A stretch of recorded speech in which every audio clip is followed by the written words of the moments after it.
Assalamualaikum warahmatullahi wabarakatuh. Halo teman-teman, berjumpa kembali di channel yang sama bersama dengan Gus. Oke, di video kali ini saya ingin berbagi tentang masalah bagaimana sih cara menangani perasaan takut yang berlebihan. Oke, jadi namanya perasaan takut itu memang terkadang kita itu merasa takut teman-teman. Dan saya yakin bahwa semua orang pasti pernah merasakan yang namanya takut ya. Entah takut mati, ya takut sama hantu, ya takut ketemu mantan atau apa. Yang pasti kita pernah merasakan namanya takut gitu ya. Ini teman-teman, ini lucu. Jadi waktu saya kecil, yang paling saya takuti ada 3 teman-teman. Yang pertama adalah pengantin ya. Jadi orang pengantin itu saya takut banget. Kemudian yang kedua adalah topeng monyet. Yang ketiga adalah orang mati gitu ya. 3 ini saya paling takut teman-teman. Entah kenapa ya.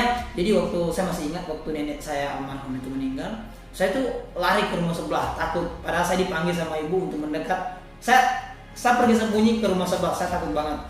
Kemudian orang pengantin. Kalau saya melihat orang pengantin sudah dihias gitu, wah saya buat takut banget. Apalagi topeng monyet. Nah 3 ini sebenarnya nggak masuk akal gitu. Saya takut sama orang pengantin, tapi itulah. Oke. Jadi semua orang pasti pernah merasakan perasaan takut. Nah, perasaan takut saya berubah ketika udah dewasa gitu ya, udah usia tua gitu ya. usia remaja, saya udah perasaan takutnya mulai hilang dikit-dikit. Oke. Nah, di sini saya berbagi bagaimana sih cara menangani perasaan takut yang berlebihan.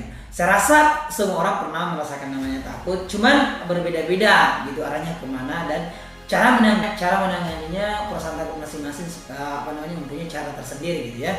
Jadi terkadang memang kita itu tiba-tiba muncul perasaan takut gitu teman. Khususnya mungkin kalau kita perjalanan sendiri gitu ya. Mungkin perjalanan sendiri terus nggak ada rumah gitu, kita jalan kaki, atau mungkin melewati pekuburan, atau mungkin kita lagi mengendara mobil misalnya, kita lagi sendiri tengah malam gitu, jam 1 malam, jam 2. Kita takut kalau misalnya tiba-tiba ada di kursi belakang orang duduk gitu ya, orang atau apa gitu tiba-tiba duduk di kursi belakang gitu, terisi bangkunya gitu. Pasti perasaan takut gitu ya. Atau apa aja yang dipikirkan sehingga takut gitu. Oke. Jadi saya spesialkan di sini teman-teman, takut sama hantu gitu ya. Jadi karena ini permasalahan umum yang mungkin paling banyak dirasakan sama orang itu takut hantu gitu ya. Oke. Nah, bagaimana sih cara menanggulangi perasaan takut yang berlebihan teman-teman? Jadi ada beberapa trik.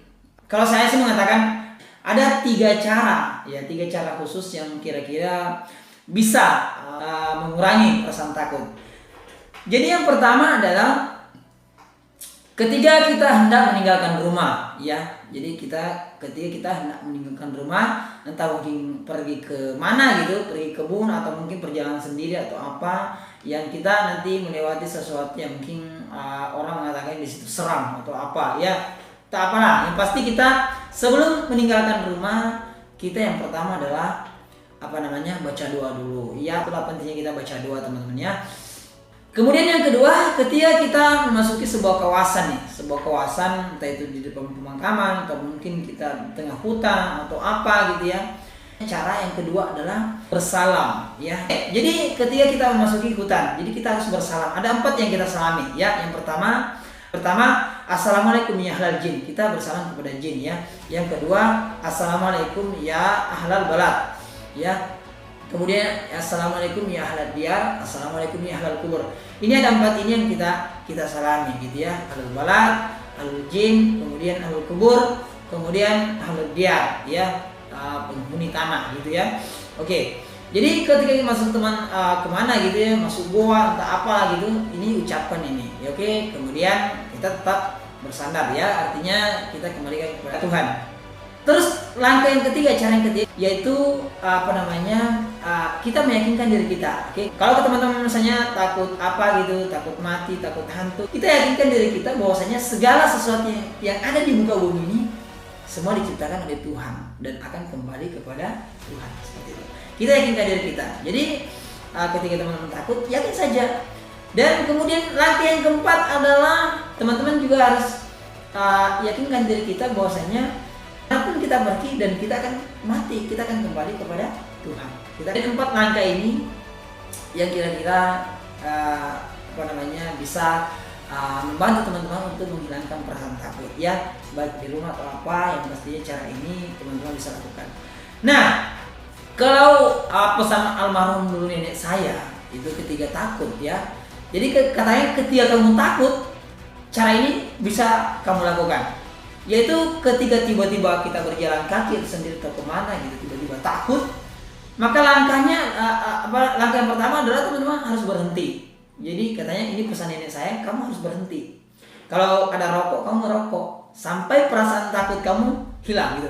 Nah, ketika kira-kira teman-teman nih kalau tiba-tiba perasaan takut itu datang melanda tiba-tiba gitu, datang berdiri mengukur atau apa, perasaan takut itu ada gitu.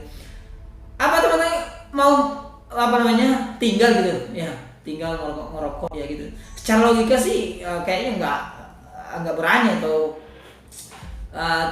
saya nggak mau gitu ya. Tapi itulah pesan orang tua seperti itu, dan ini bukan cuma 1, 2, 3 yang saya temukan. Itu katanya kita harus berhenti. Kita berhenti, kalau ngerokok gitu ya. Kita duduk sampai perasaan kita perasaan takut itu yang berlebih itu hilang gitu ya. Nah, coba nih bayangkan kalau teman-teman di misalnya mungkin teman-teman lewat tengah malam ya, satu malam tiba-tiba lewat pemakaman gitu, tiba-tiba takut. Terus mau berhenti gitu ngerokok di situ. Waduh. Saya sendiri nggak mau gitu ya. Ya, tapi itu juga mungkin bisa dicoba gitu ya. Jadi mungkin ada yang mencoba kalau tiba-tiba takut, silakan berhenti gitu ya. Karena sesuai dengan pengalaman teman-teman, itu adalah 4 langkah yang biasa yang sering saya lakukan ketika dilanda perasaan takut gitu ya. Oke, mungkin itu 4 tips atau 4 langkah teman-teman yang bisa coba. Semoga pengetahuan ini dapat bermanfaat. Oke teman-teman, mungkin itu saja yang sempat saya sampaikan ya. Kurang lebihnya mohon maaf. Oke, thank you banget yang sudah nonton video ini. Jangan lupa di subscribe, like, komen ya, berikan masukannya. Oke, thank you. Wassalamualaikum warahmatullahi wabarakatuh.